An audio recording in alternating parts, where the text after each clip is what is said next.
Blessed are the powerful, blessed are the rich, blessed are the merciless and the hypocrites. They will inherit the empires passing. It's the American gospel. Blessed are the superstars, blessed are the famous, blessed are the ones who make their faces ageless. They will inherit the magazine covers of the American gospel. Come to me, those who have something to give. Come to me, those who are likely to win. Come to me, those who are ruthless and proud of it. Oh, come swear, come forth for the American gospel. Don't wait, come trade your soul for the American gospel.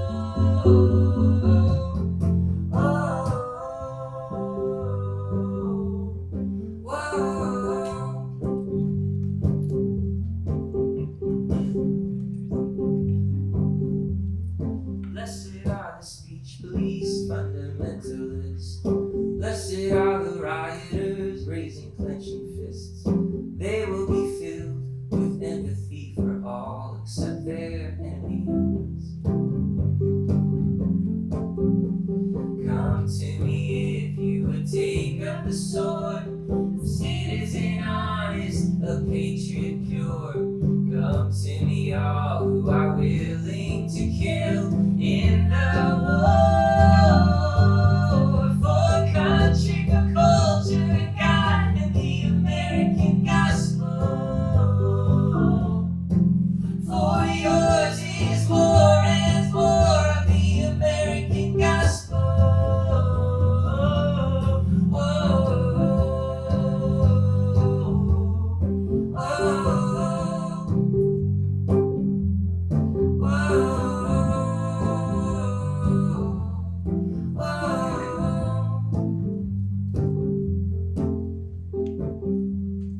Blessed are the powerless, blessed are the poor, blessed are the merciful, blessed are the pure, for they will inherit the kingdom of heaven. And that's the heart of the gospel.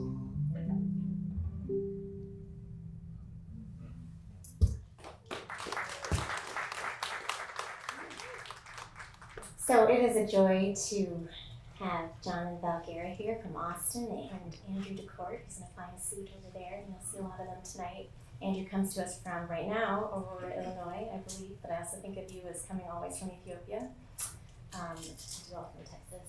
And I've had the joy of collaborating with Kate and the Guerras and Andrew in different contexts, and it's just really fun to have you intimately in our home. And I would say, sometimes I think a lot of us in DC, we think about our guild or our sector as those who are doing our same craft. And what's been so much fun with these individuals is that I've met people who I feel like are doing the same kind of work, but we have very different ways of expressing it in different genres. And there's something magical that can happen when you find the same muse. And it's a courageous muse, and it works out big questions that we don't necessarily have answers to in public. So I just really want to thank you for that encouragement to me, all of you. I don't know what all the faith perspectives here in the room and non-faith perspectives, but I thought I would risk something that I read this morning that I really needed to read, and there are pastors in the room and scholars, and they're going to exegete this, and I'm not going to do that because I don't know how. But it's just a random passage from Ezekiel, book of Ezekiel, and it moved me to tears in the context of some of my own deep struggle in this moment, trying to think in public and finding that it's almost impossible. So I'll just read it. It's a very brief passage. And then go to the bookmark. 1 second. There we go. Okay, this is Ezekiel 33. 30 to 33. As for you, son of man, your people who talk together about you by the walls and at the doors of the houses, Say to one another, each to his brother, come and hear what the word is that comes from the Lord. And they come to you as people come, and they sit before you as my people, and they hear what you say, but they will not do it. For with lustful talk in their mouths they act, their heart is set on their gain. And behold, you are to them like one who sings lustful songs with a beautiful voice and plays well on an instrument, for they hear what you say, but they will not do it. When this comes, and come it will, then they will know that a prophet has been among them.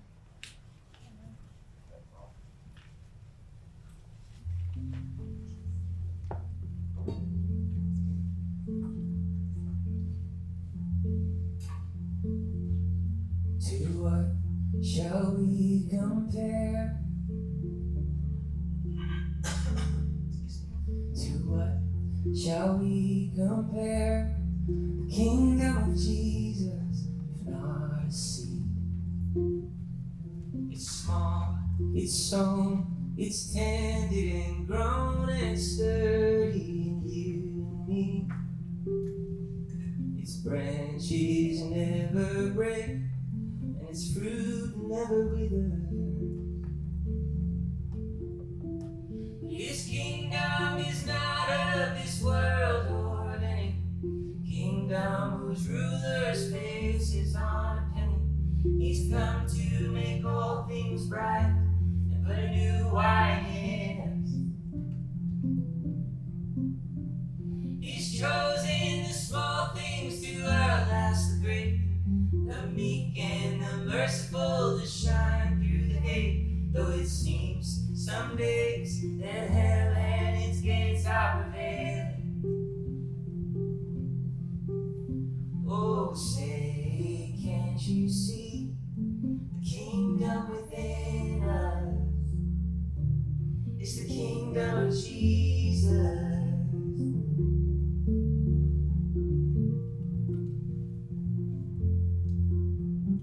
To what shall we compare? The spirit of the hour, if not a sword. It frees us, unites us, enslaves and divides us in violence. Help us, Lord. But his kingdom is not of this world or of any kingdom whose ruler's face is on a penny. He's come to make all things bright and put a new wine in us. He's chosen the small things to outlast the great, the meek and the merciful to shine through the hate. Though it seems some days that hell and its gates are prevailing. Oh, say, can't you see? We have one allegiance. It's to the kingdom of Jesus. He who is in us is greater than he who is in the world. He who is in us is greater, and he's overcome the world. Oh, his kingdom is not one of slander or rage, but one that is ruled by the Lamb who is slain, who is worthy of honor and power and glory and strength. No pain, no division, no public disgrace will come there with seeing the smile on his face as he welcomes us home as children with places at the table. Neither death nor threat nor power can ever separate us from the love of God forever in Christ Jesus. Everything shall pass away, but not the word that's within us. No, it's the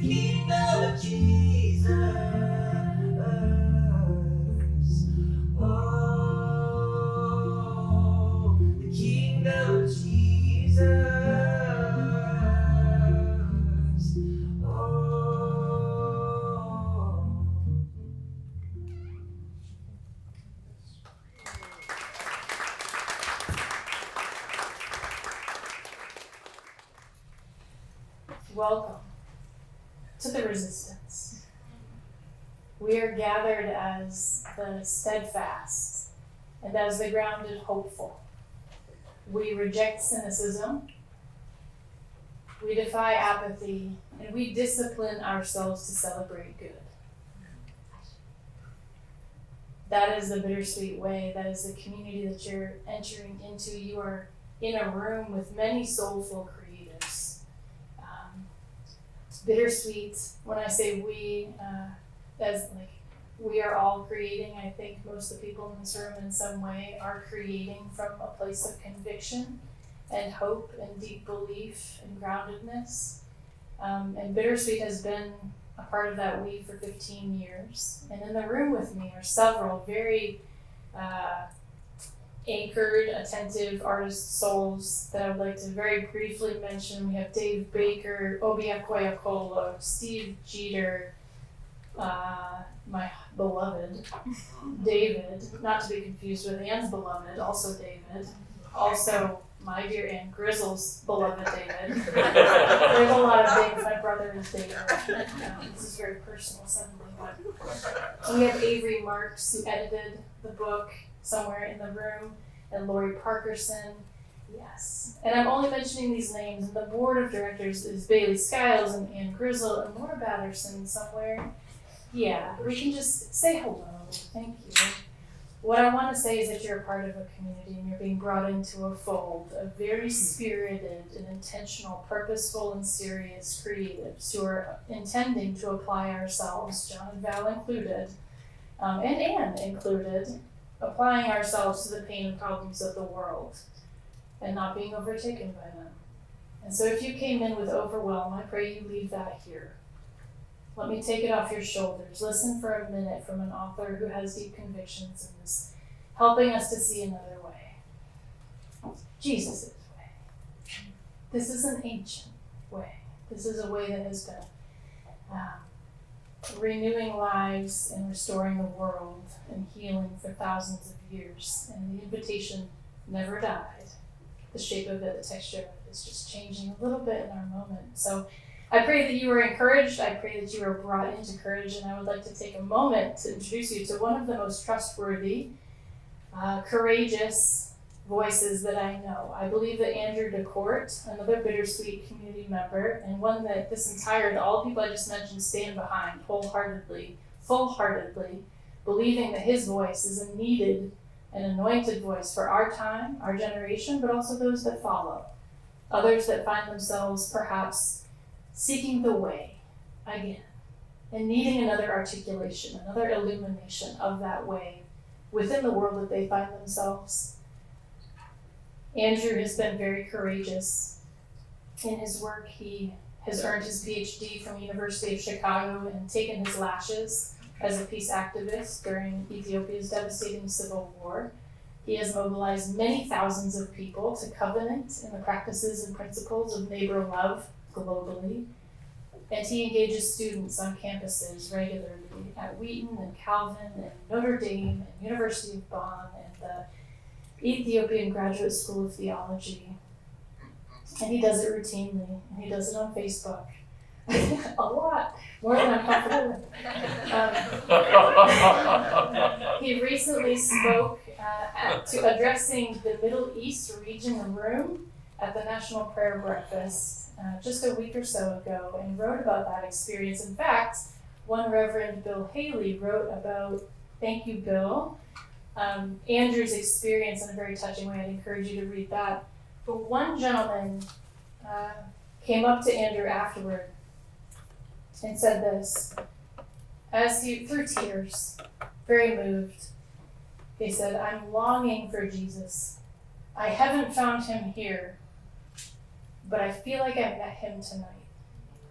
This is the effect that we pray of all of our words, all of our works, but particularly Andrew's work and words, his witness in the world to a faithful God who cares about justice and mercy and is not, Jesus was not quiet in his convictions for caring for the poor, the vulnerable, the marginalized.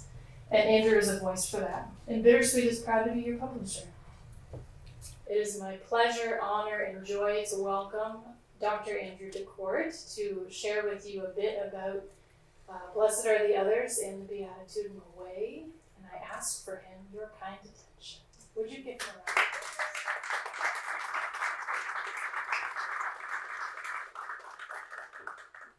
Dear friends, as Gaza lies in rubble, Ethiopia spasms with civil war, and America enters its Orwellian golden age, I am reminded that each of us is so small, so finite and fragile. And yet, as Walt Whitman said, we are continents containing multitudes, mountains with ancient roots rising to heaven. Jesus' Beatitudes, his beatitudinal way, is small, like us, but it too is a continent containing multitudes, a mountain range with ancient roots that rises to heaven. Toni Morrison said, if there's a book that you want to read, but it hasn't been written yet, then you must write it. And that's why I wrote Blessed Are the Others, Jesus' Way in a Violent World. I wanted to read a book that guided us through the manifesto that Jesus gave at the beginning of his public movement. But as I meditated on Jesus' words amidst the devastation of Ethiopia's civil war and the rubble of my own life, I saw a brilliant integration and prophetic wisdom that I hadn't seen unpacked in previous works. And so I dared to write this little book, however imperfectly, with the encouragement of my publisher and friends. This book's invitation is simple. Jesus' Beatitudes are not a loose list of random well wishes. They are a tightly integrated way of becoming human. Each of Jesus' 8 blessings is like a way station that we must pass through in order to enter into a prophetic quality of humanity. Each builds on the previous and invites us onward to the next. Together, the Beatitudinal Way contains the entire continent of Jesus' dissident wisdom, his way to the paradoxical pinnacle of humane happiness. Now, amidst the imperial occupation and violence of Jesus' world, Jesus begins his path in the most universal place, our radical vulnerability and desperate hope for belonging. He declares, blessed are the poor in spirit, because theirs is the kingdom of heaven. When we feel small, low, empty, perhaps like we will never be happy again, maybe like Palestinians amidst the rubble of Gaza, that is when the unconditional belovedness and belonging of heaven embraces us. Not when we are rich, powerful, and gleeful. When we are poor, in that inner sanctuary of breath that is as wide as any world, but so easily strangled of spirit, that is when the mystery of heaven whispers that we are wanted, held, and perfectly safe. But our poverty is painful. It cuts and crushes. What then will we do with our pain, with that radioactive energy of suffering? Will we let it harden us and drive us towards invulnerability? Or will we let it soften us to our shared vulnerability in that great unionizer of humanity, our grief? Jesus invites us onward to his second way station for becoming human. Blessed are the grieving, because they will be comforted. Here, Jesus gives us permission to feel what lives inside of us, to process the volatile, convulsive emotions of our poverty. There is no bypass. The way to humane happiness moves through grief. As Elizabeth Kubler-Ross wrote, grief must be witnessed to be healed. Jesus knows this and urges us to do our grief work. We must cry without shame, sit in silence without distraction, confess the earthquake of our world. Blessed are the grieving, God will come beside and cry with us, Jesus promises. But our burning grief so easily boils into brutal violence. The sadness, the humiliation, the rage can become reactive and aggressive, As the second murderer said in Shakespeare's Macbeth, I am one, my liege, whom the vile blows and buffets of the world hath so incensed, that I am reckless what I do to spite the world. Here in the fire of our poverty and grief, Jesus invites us onward to his third way station. Blessed are the nonviolent, because they will inherit the kingdom of heaven. They will inherit the earth. Grief can dissolve our hardness and unionize our humanity. As we process our pain, our ensouled bodies open to a wider range of motion that can practice creativity in the face of conflict. This, for Jesus, is the meaning of nonviolence, a creative response to conflict rather than a reactive conformity to conflict. We love our enemies and bless those who curse us. When they take our coat, we give them the shirt off our back and expose their greed with our naked flesh. When they try to dominate us, we assert our presence and agency, but not through domination. Don't fear, Jesus promises, the nonviolent will not be displaced. They will inherit the whole earth. Still, it makes me so happy to talk about nonviolence, Kate. Still, our nonviolence easily becomes passive and acquiescent to the status quo. Will we hope in a new earth but resign our world to injustice now? Jesus invites us onward with his fourth way station. Blessed are the hungry and thirsty for justice, because they will be filled. There is no withdrawal in Jesus' beatitudinal way, but a call to ache for right relationships of mutual flourishing. Equal human dignity, economic equity, political accountability, these are the markers of justice for Jesus. We become humanely happy when we dare to hunger and thirst to speak and act for this, here and now. But starved as we often feel, I often feel starved for justice. Our ache for justice easily withers into self-righteous, punishing retribution. We become judgmental, condemning, and mirror what we claim to hate. Here, Jesus invites us onward into his fifth way station. Blessed are the compassionate, because they will be mirrored with compassion. If we truly hunger and thirst for justice and not the hopeless recycling of our pain through punishment, then our ache must expand into an embrace of all who suffer.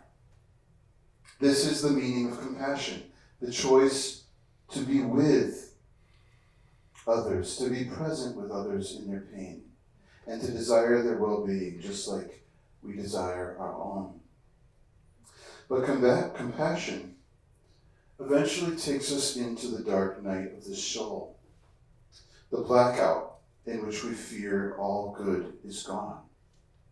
If you've covenanted yourself to compassion, you know that sometimes all you can see is the pain.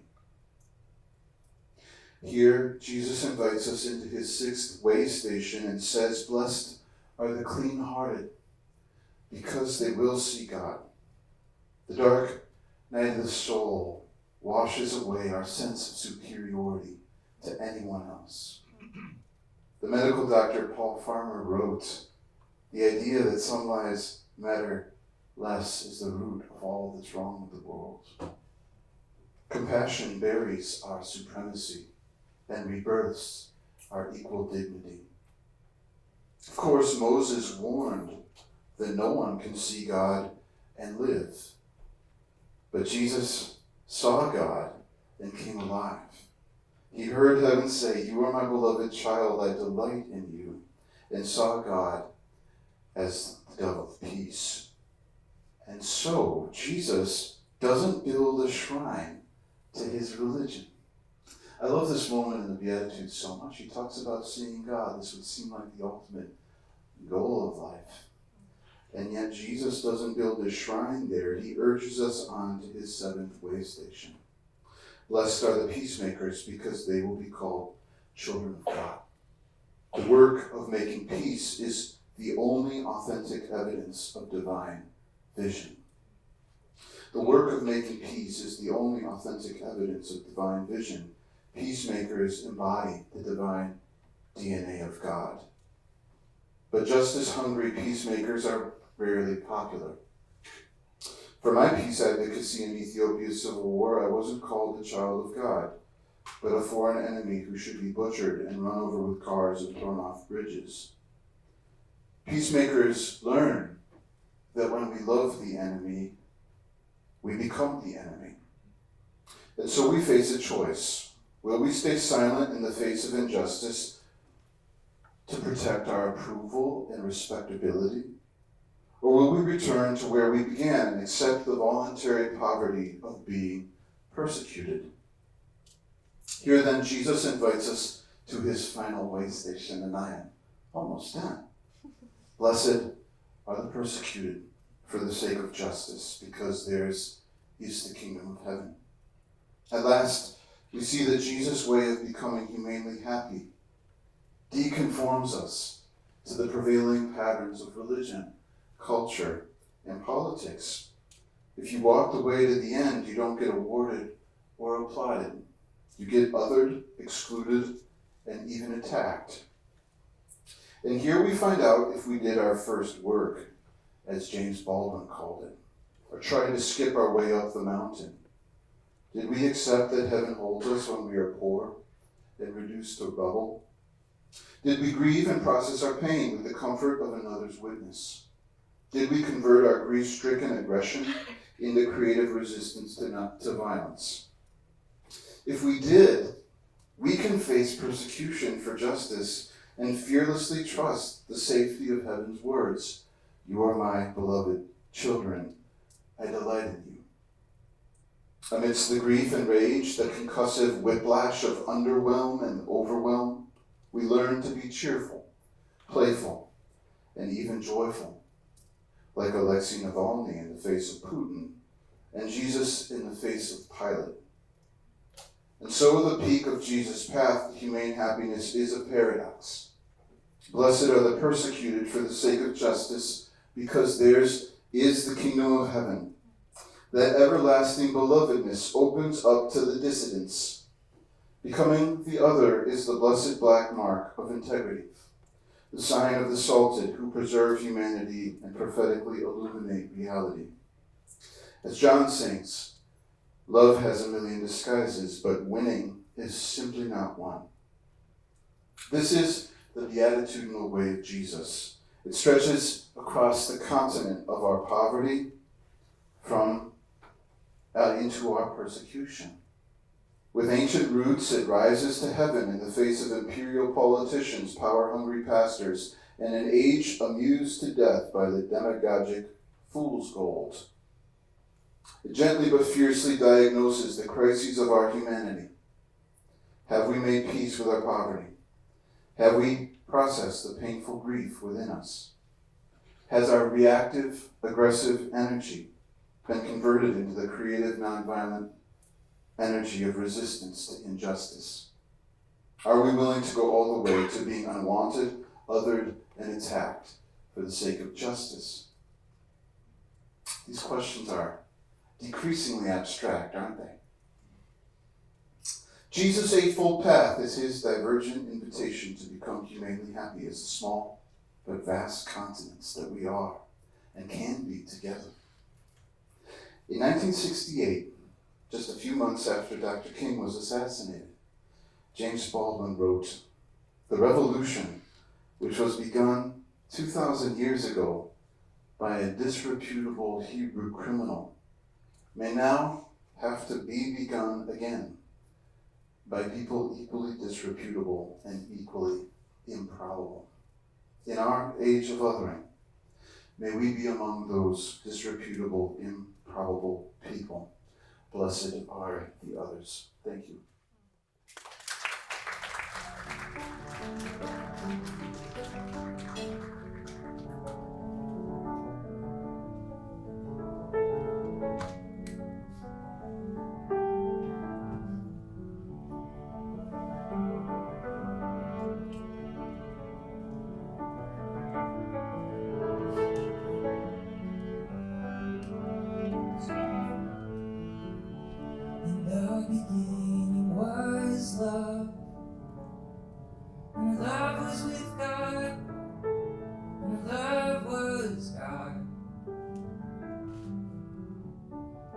was with God in the beginning.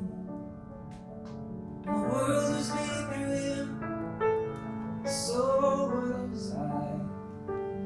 And there was light, and light was the light of heaven. And there was goodness, and the goodness walked the earth. And there was beauty, and the beauty would sing like a voice in the wilderness calling my name. And before I knew what love was in the beginning.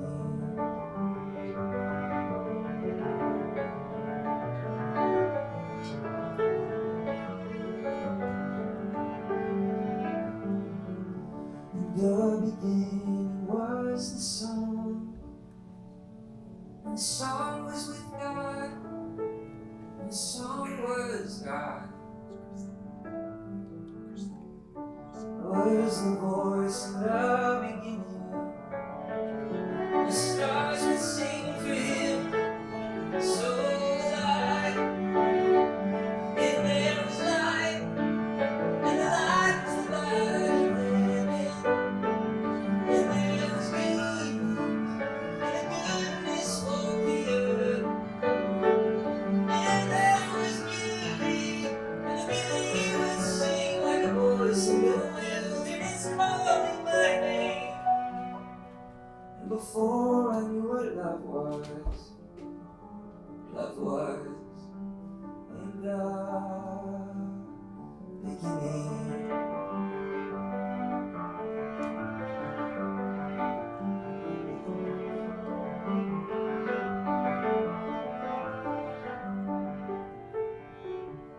Light shines in the dark is not overcoming. Light shines in the dark is not overcoming. Light shines in the dark is not overcoming. Light shines in the dark is not overcoming.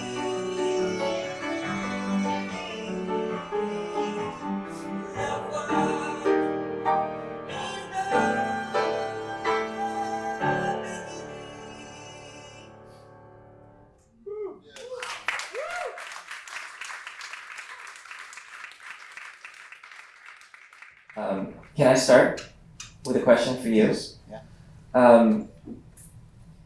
As somebody who writes songs and writes albums, and I care a lot about what I'm doing, and I think there's probably a lot of people here who care a lot about what they're doing, which is wonderful. It's kind of what I like about DC in general. It probably is what can get nauseating sometimes to be a lot of self-important people or something. But I really prefer people. I just enjoy the company of those who kind of take their their breath of life and try to give it back to God in a meaningful way. But sometimes, especially as a songwriter, I sort of get this nagging voice of despair that is just like, what is the point of all this? So my question to you is, why another book? What does that have to do with the beatitudinal way? What are these kind of small what these small offerings have to do with our life with God? Thank you, John. I do take life seriously, and I want to live awake and intentionally. And like I was suggesting in this brief talk, sometimes when you do that, when you open the aperture of your soul, you feel like you're getting stabbed in the heart by a screwdriver, and you really fear that it's going to vandalize you to your core, and then you're just broken and done.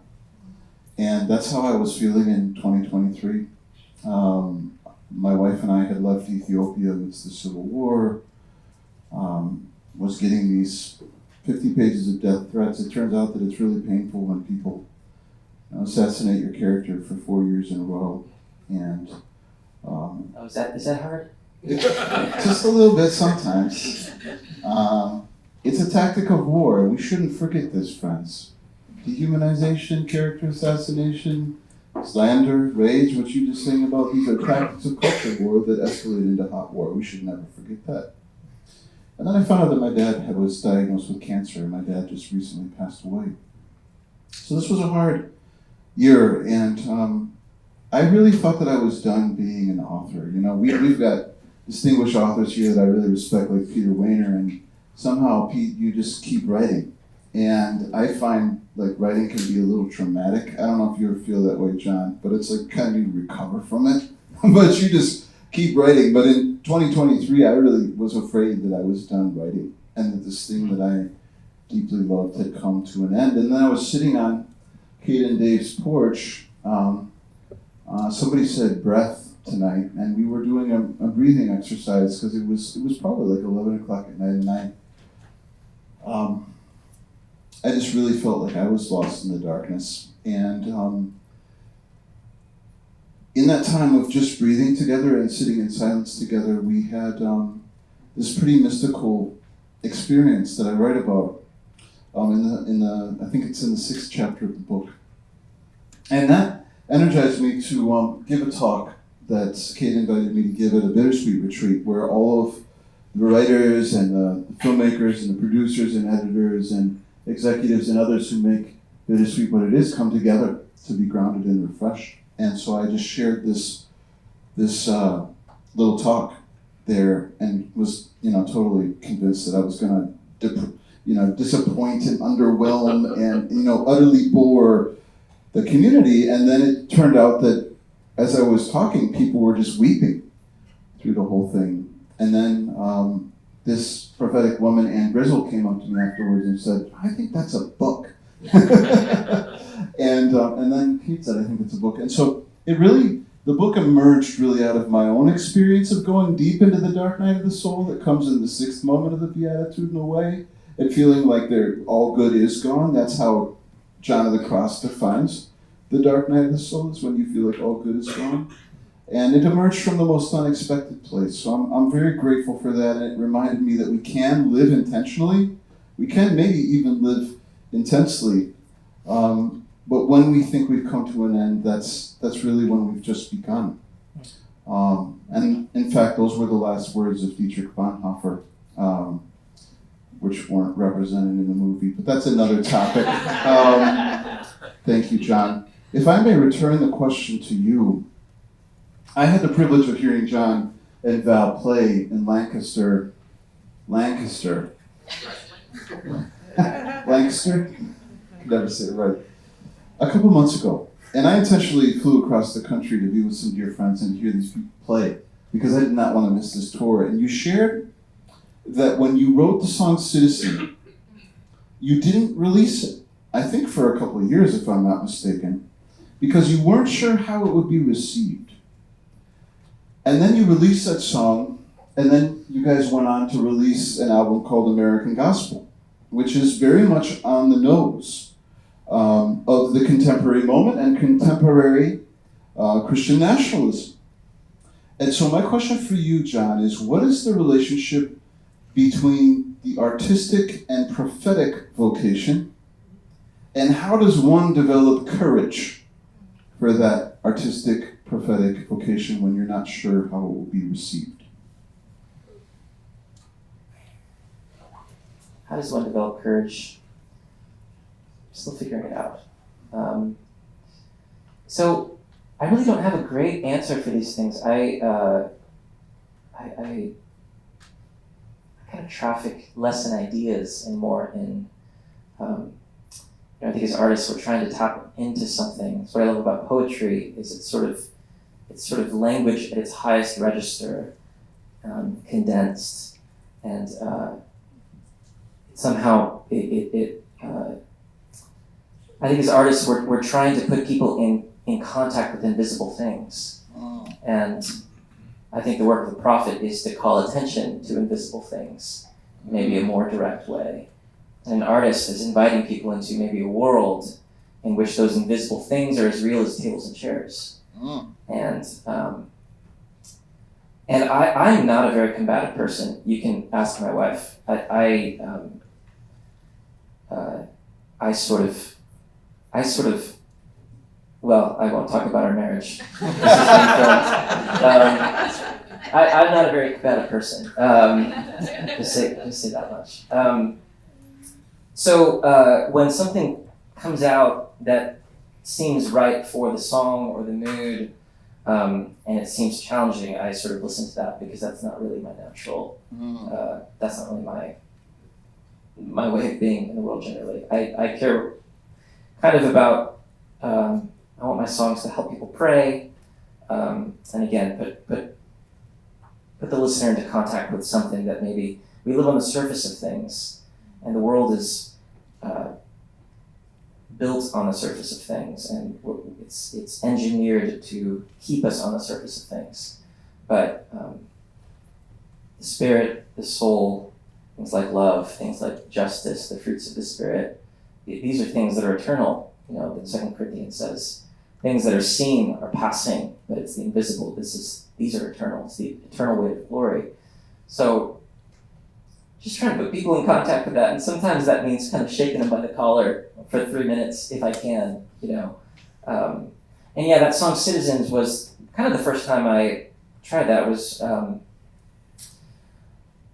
for those of you who don't know the song, it's kind of it was my first song that was in the faith and public life arena, I guess. I was and am a worship leader.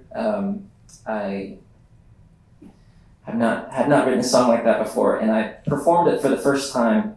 It was a very bad decision, but I performed it for the first time on an Amy Grant cruise. And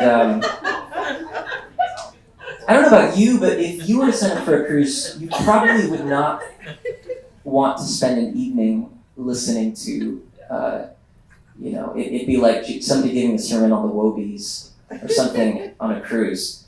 And so it didn't go very well. I sang that song and it didn't go very well. And so I didn't sing it again for 2 or 3 years, but ended up putting it on an album at the, my wife encouraged me, a friend encouraged me, and found courage in friends. Oh. My turn.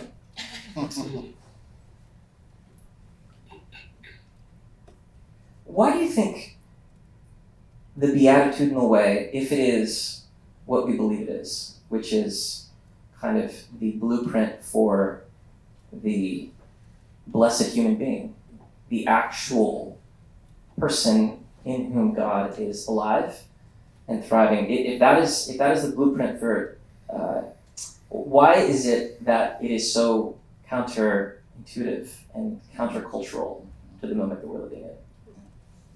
I think you named it already, John. You said that we live on the surface of things. And I think that we also try to avoid pain as much as we can. And Jesus begins the beatitudinal way in the most universal place, but the most vulnerable place, the poverty of spirit. When you feel like a slum inside, when you feel like Gaza, when you feel like rubble, when you feel empty, like you've got nothing to measure up against anybody else. And that's a painful place to visit and to acknowledge. And we are all poor in spirit. We were born completely powerless and unable to care for ourselves, feed ourselves, clothe ourselves, protect ourselves. Everyone in this room will die. And we know that that's the outcome, no matter how good we are, how bad we are, how rich we are, whatever. That's the universal destination. It's complete powerlessness, dust. And in between, I think we're all so aware of how our lives can change any minute. Any minute. Whether it's a death, it's an accident, it's a decision, it's a betrayal. We are these fragile creatures who are poor in spirit, and I think we spend a lot of our time trying to avoid remembering this about ourselves. And what's so prophetic about Jesus, the beatitudinal way, what calls us to look at the invisible is to say the path begins in facing your own poverty. That place of pain, of emptiness, of smallness, of humiliation. I mean, there's a lot of successful people in this room, but I know your egos. Oh man, I know you're all in pain. Right? Vulnerability, loss, grieves. This is where Jesus begins. And I think it's countercultural also, Jon, because have you noticed that, like, I mentioned that my dad recently died, and, you know, for whatever reason, when people talk to me, it's not unusual for them to start crying. Because they're exploring that place of poverty inside. And what do? Oh, I'm sorry. We feel like we need to be embarrassed of our tears, to apologize, to pull it together, to be more invulnerable. This American ideal of ruggedness, of autonomy, of untouchability.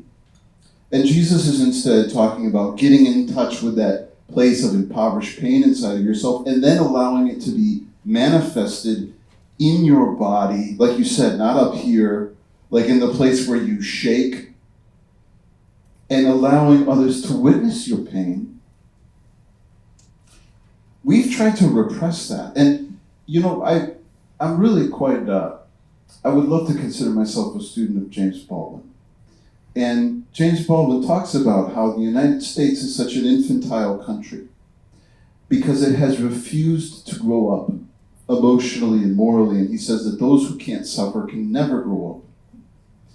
And I think that some of the aggressive, some of the need for exceptionalism, the kind of farcical flip side of the Beatitudes that you name in American gospel, the ageless, the powerful, the wealthy, we do that to try to compensate for and cover over the poverty and grief that lives within us and between us. And so we become aggressive and macho and strong.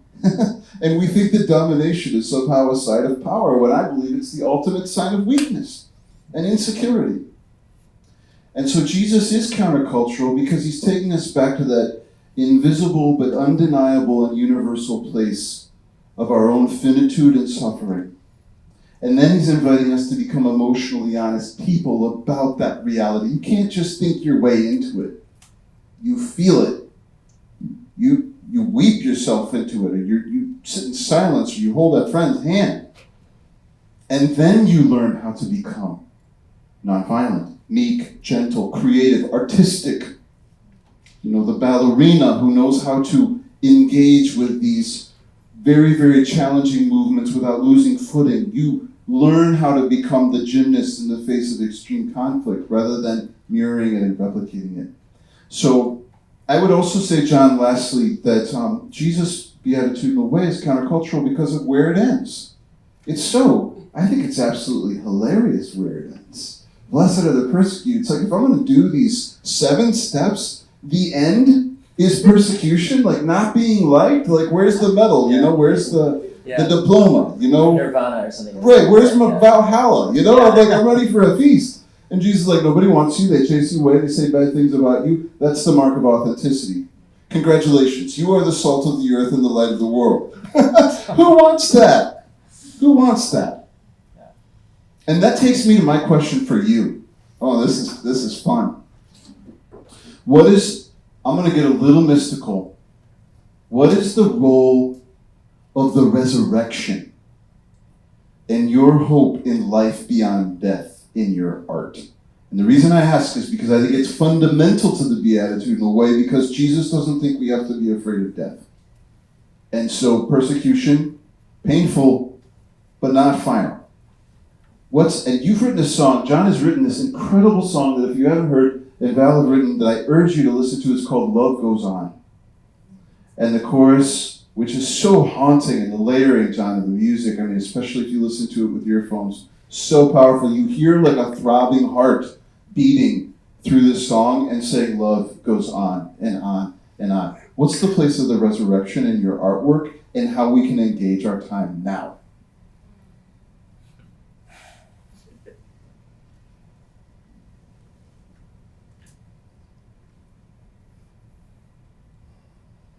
Yeah, that's a really hard one. I mean, that's a really I kind of, for the past 20, probably longer, but as long as I've been paying attention, let's say 30 years or something. I'm almost 40. So there's been this trend in Christianity to kind of not talk about heaven anymore. It's like, the by and by, that's kind of old fogey religion. Like, no, we're real sophisticated people. We talk about the here and now, bring heaven now. All about it. I'm all about it. But can we get heaven back, please? Like, can we talk about the fact that there are things that are eternal, and those things are in us, and that life has been secured by Jesus Christ, and that is one of the weirdest things about Christianity, and it's something we get to believe. It's something that we actually get to take seriously, and that means that there is something. There is this.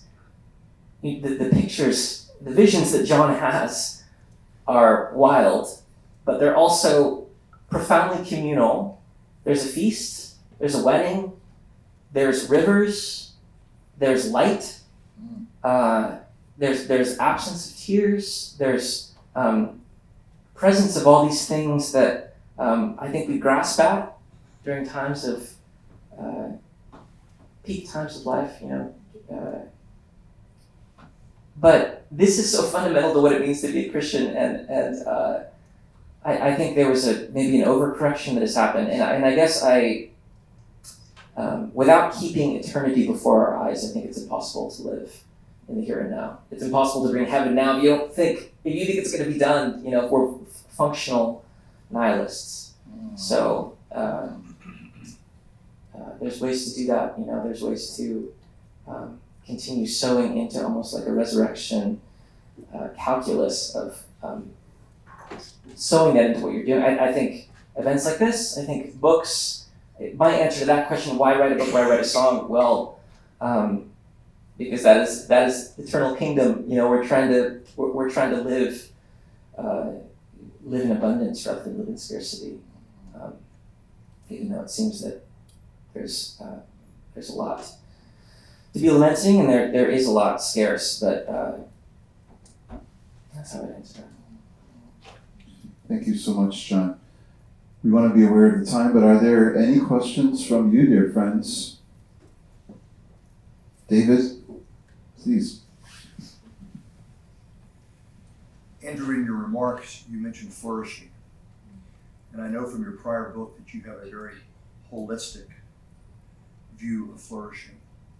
Is there any particular beatitude that you think most promotes flourishing in the way in which you want to see it expand? You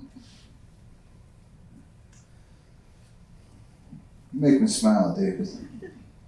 Such a good question. Is there any particular beatitude that promotes flourishing? I'm going to say the second one. Blessed are the grieving, because they will be comforted. In 2019, I would wake up in the morning and feel like someone was standing on my chest and like I couldn't breathe. And the image that just kept coming to me was like my inner life was an overheating engine. And unless I pulled over, I would either explode or burn out. And what I discovered in the course of that summer, through the help of my spiritual director, Dwayne Grobman, is that I was living with I had like 26 places of grief in my life that I had not adequately grieved. And that manifested in like anxiety in my left elbow and in my left knee and in these kind of cyclical song lyrics that would just absolutely haunt me like Nirvana's Something in the Way. I just kept hearing over and over in my head, something in the way. I'm like driving down the road with my sister who's like speaking kindly to me, and it's a happy moment, and I'm just hearing something in the way inside my head. And I found that whenever I would just talk about anything painful, I would begin to weep. And Jesus is inviting us to become people who are aware of our pain and who can process our pain and who are thus not afraid of our pain and realize that that can be a place where we experience comfort. And the word that Jesus used there for comfort just literally means someone who comes beside you and cries with you. And so I think if we're going to flourish, particularly in the present time, we need to learn how to grieve. I think that the dominant group that's held power in this country is feeling grief because they're losing that dominance. And so the pace of change in our society is creating a lot of anxiety.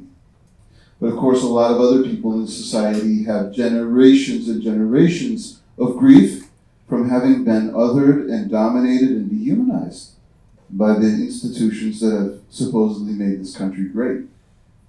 And so unless we learn how to grieve, and I would even say learn how to grieve together, flourishing may be an elusive ideal or a kind of empty abstraction. So begin in the body with grief. Thank you, David. Other questions, friends? Obi. What's up?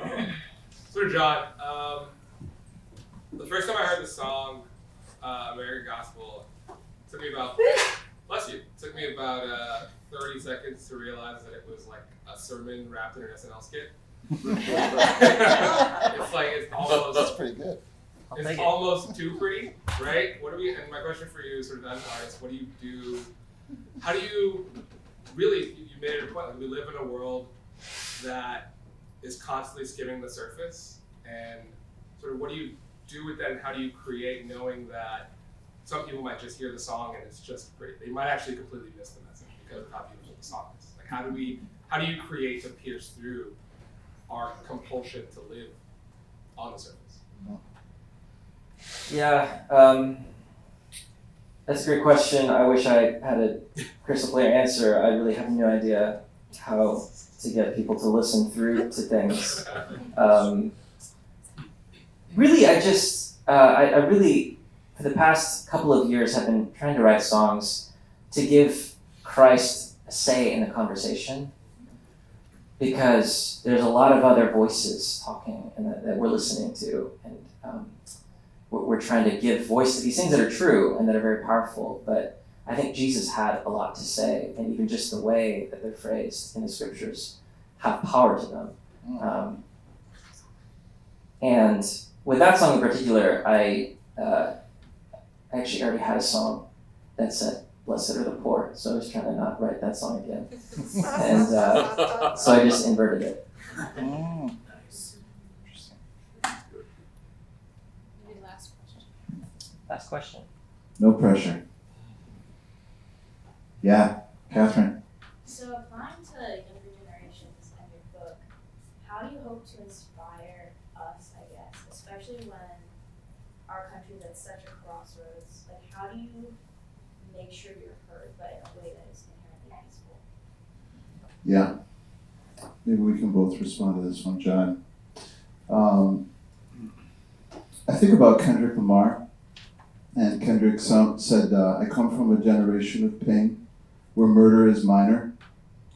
And I think a lot of young people are increasingly familiar with these kinds of volatile, convulsive experiences that produce poverty of spirit, that produce grief, that produce the compulsion to aggression and representations of strength through violence.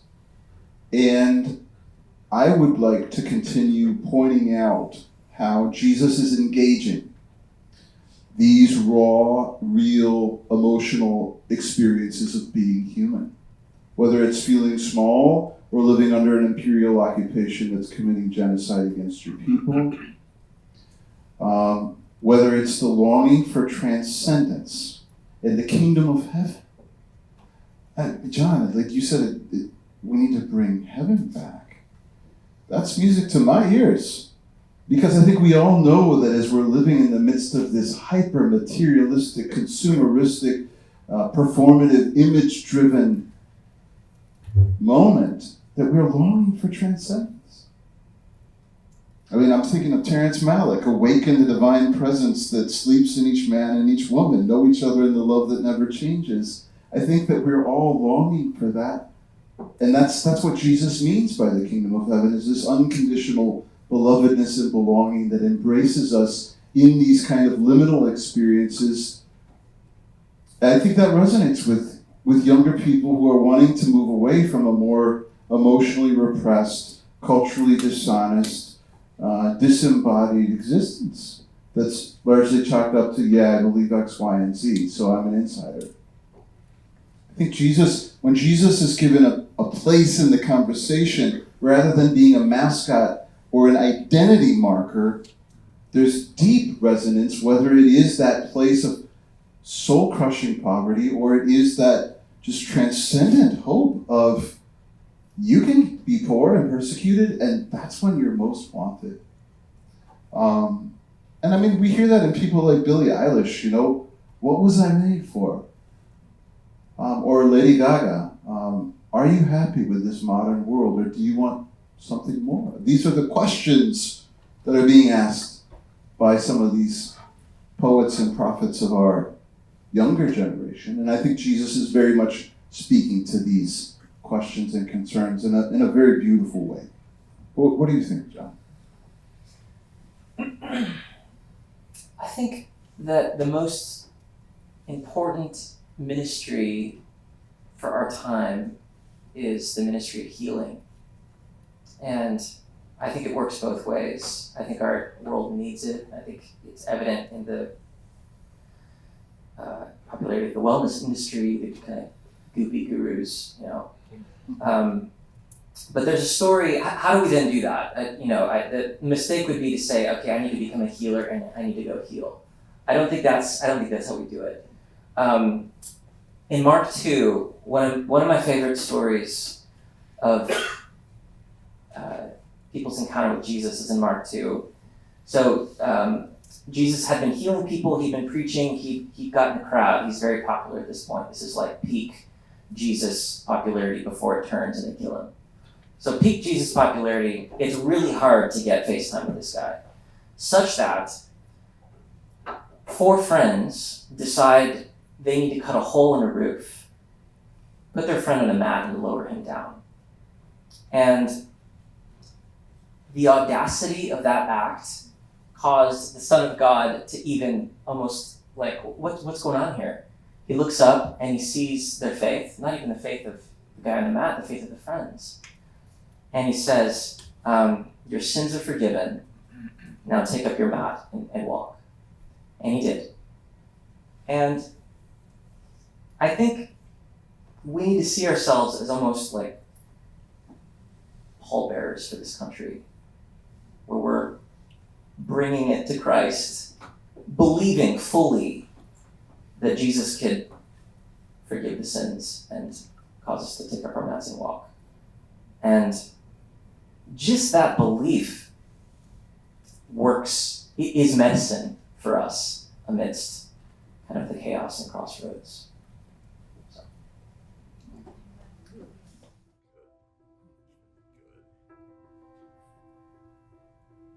Who is the greatest in the kingdom of heaven? Who would you say? Not the rich and not the strong, not the brilliant, but the small. Lowly ones will be made first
one more song. It's called Kingdom of God, and it sings about the Beatitudes. Say this at the end of my conference, I'll say it again tonight. One of the greatest gifts we can give each other is our attention, and you've given that to us tonight. So thank you. And I'm sure a lot of you need to go to the bathroom, but you don't want to go behind me. So this song is short, though.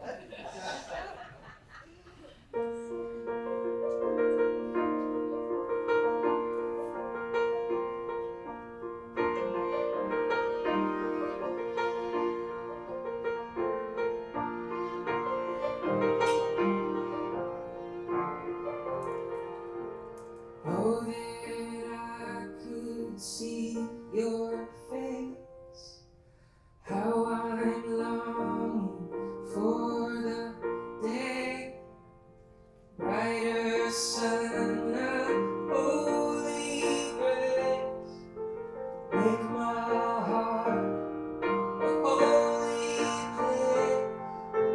Blessed are the poor who have nothing to owe. Blessed are the mourners who are crying low. Blessed are the guilty who have nowhere to go, for their hearts never roll to the kingdom of God, and their songs are the songs of the kingdom of God, and maybe you'll find a refuge, for theirs is the kingdom of God.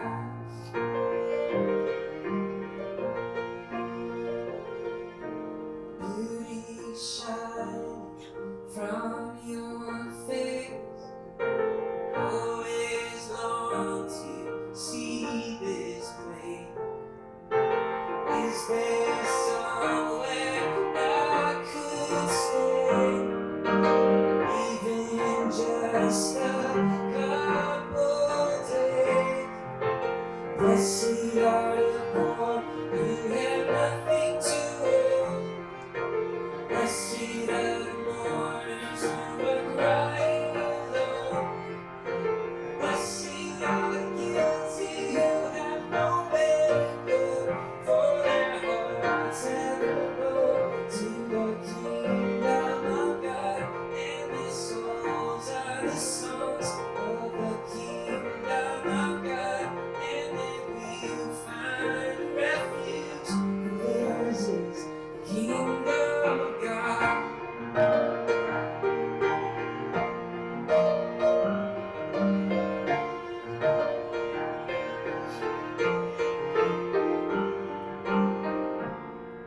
The Lord is a shepherd, we shall not want.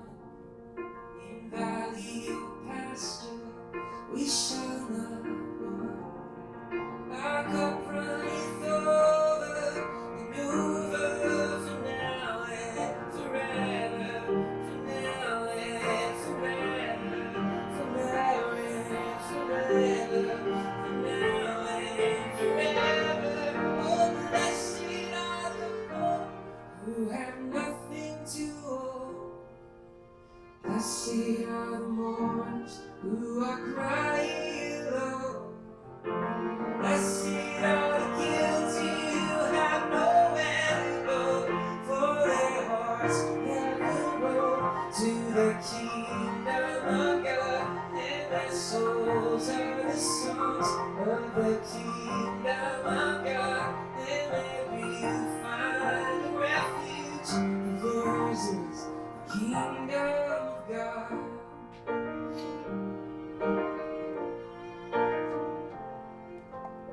Oh, that I could see your face, how I'm